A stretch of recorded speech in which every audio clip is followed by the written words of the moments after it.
Bonjour, j'avais pas prévu de vidéo aujourd'hui, mais je me suis rendu compte que j'avais complètement oublié de vous parler de la différence entre causalité et corrélation. Et pourquoi ça? Parce que c'est une des confusions les plus extraordinaires qui puissent exister aujourd'hui. Personne ne nous apprend ça à l'école. Et ça conduit à des choses complètement incroyables. La majorité des fake news sur Facebook, sur Internet, sur les théories complotistes proviennent à l'origine d'une confusion, si tant est que les gens sont de bonne foi. Si les gens qui véhiculent ça sont de bonne foi, ils font une confusion entre corrélation et causalité. Je vais vous donner un exemple. On va reprendre le coronavirus. Il y a eu des fake news comme quoi il aurait été conçu dans un laboratoire militaire ou un laboratoire spécialisé à Wuhan et qu'il se serait diffusé dans la nature. Qu'est-ce qui conduit à ça? C'est-à-dire que vous avez la corrélation de plusieurs choses. C'est que le coronavirus apparaît, semble-t-il, à Wuhan pour la première fois.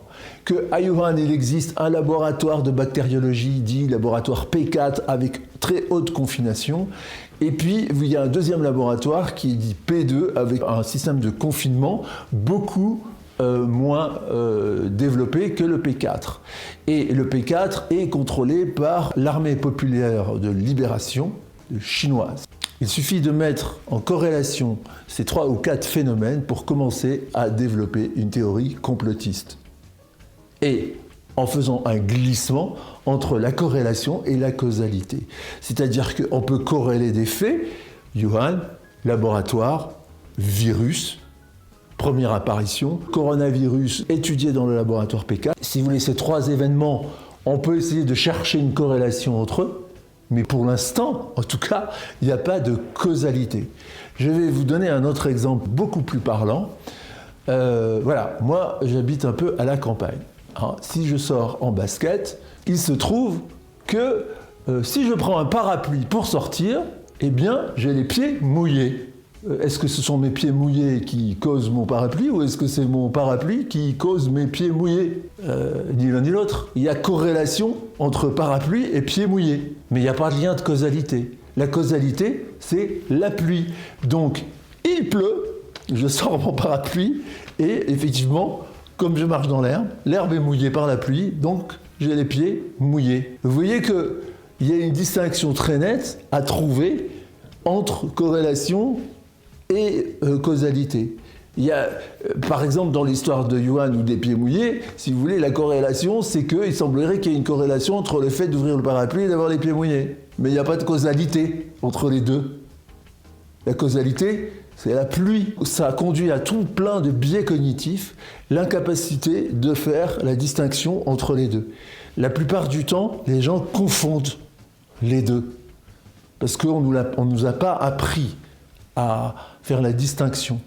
La corrélation, ça veut dire qu'il y a des événements qui peuvent être corrélés entre eux, ou qui peuvent paraître corrélés entre eux, mais dont on n'a pas forcément découvert le lien de causalité. Et si on cherche à établir un lien de causalité artificiel, eh bien on tombe dans la fake news, la paranoïa, le complotisme, etc., etc., etc. Vous voyez?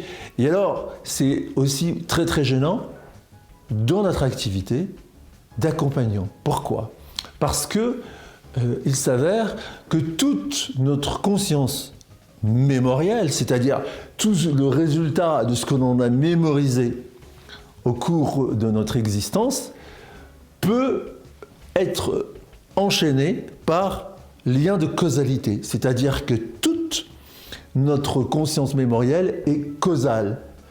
On peut trouver les liens de causalité si on les cherche. Par contre, il s'avère que toute notre conscience, je dirais, projective, c'est-à-dire notre conscience volutionnelle, on dit, c'est-à-dire nos désirs, c'est-à-dire nos objectifs, ce qu'on veut réaliser dans l'existence, tout ça, c'est corrélatif. On ne peut pas faire de lien de causalité prédictif, parce que ça dépend du contexte, ça dépend des quantités de choses. Vous pouvez faire tout ce que vous voudrez par rapport, je ne sais pas, on va dire monter une expédition pour aller gravir un sommet dans les Alpes ou dans l'Himalaya ou peu importe où, ok, vous allez tout prévoir. Vous allez avoir des liens de causalité sur tout. L'avion va m'amener à tel endroit, je vais prendre un guide, tout est prévu, sauf une chose qui va être imprévue, la météo. Il se peut que, la météo, et donc vos liens de causalité prédictifs pour atteindre votre sommet vont tomber à l'eau parce que la météo ne sera pas là. Et si vous y allez quand même, vous n'arriverez pas au sommet quand même parce que vous allez vous perdre, ou pire, vous allez vous tuer parce que vous allez prendre le mauvais chemin.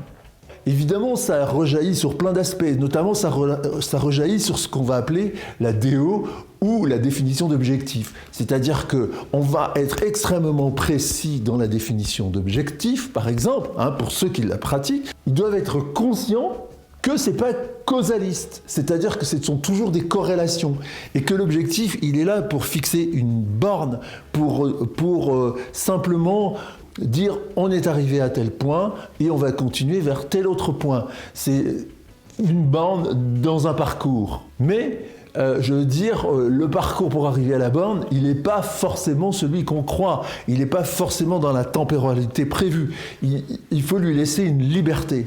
Et ça crée une confusion, je dirais, inversée supplémentaire. C'est que les gens qui vont s'imaginer que la définition d'un objectif est quelque chose de causaliste et non pas corrélatif, si vous voulez, ils vont refuser la définition d'objectif tout simplement en prétextant que c'est trop causaliste, c'est trop fermé, etc. Alors que ça ne l'est pas. Et vous voyez comment les choses peuvent se goupiller sur cette confusion entre corrélation et causalité. Et qui est vraiment quelque chose de fondamental à comprendre si on veut un peu éclaircir le brouillard qui nous entoure. Le brouillard du confinement, du déconfinement, etc. Voilà, merci de m'avoir écouté. J'espère que c'est plus clair. Et si ça ne l'est pas, faites-le moi savoir par des commentaires ou par je ne sais pas quoi. Et j'essaierai de préciser davantage la distinction entre les deux parce que c'est une distinction fondamentale. Merci et à bientôt.